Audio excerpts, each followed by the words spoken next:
Hi guys, cine industry పరంగా రాణించి పార్టీలు పెట్టిన హీరోల గురించి తెలుసుకుందాం. ముందుగా మే 28, 1923లో జన్మించిన ఎన్టీఆర్ గారు తన 59వ ఏట తెలుగుదేశం పార్టీని స్థాపించారు.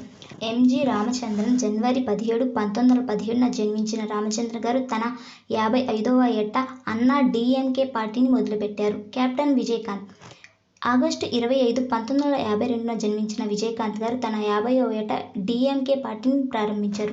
కమల్ హాసన్ 7 నవంబర్ 1954న జన్మించిన కమల్ హాసన్ గారు తన 64వ ఏట మక్కల్ నీతి మగయం అనే పార్టీని స్టార్ట్ చేశారు. నందమూరి హరికృష్ణ సెప్టెంబర్ 2, 1956న జన్మించిన హరికృష్ణ గారు తన 44వ ఏట అన్న తెలుగుదేశం పార్టీని స్థాపించారు. చిరంజీవి గారు ఆగస్టు 22, 1955న జన్మించిన చిరంజీవి గారు తన 52వ ఏట ప్రజారాజ్యం పార్టీని మొదలుపెట్టారు. పవన్ కళ్యాణ్ సెప్టెంబర్ 2, 1971న జన్మించిన పవన్ కళ్యాణ్ గారు తన 42వ ఏట జనసేన పార్టీని స్థాపించారు. తక్కువ వయసులోనే పార్టీని స్థాపించి రికార్డు సృష్టించారు పవన్ కళ్యాణ్ గారు.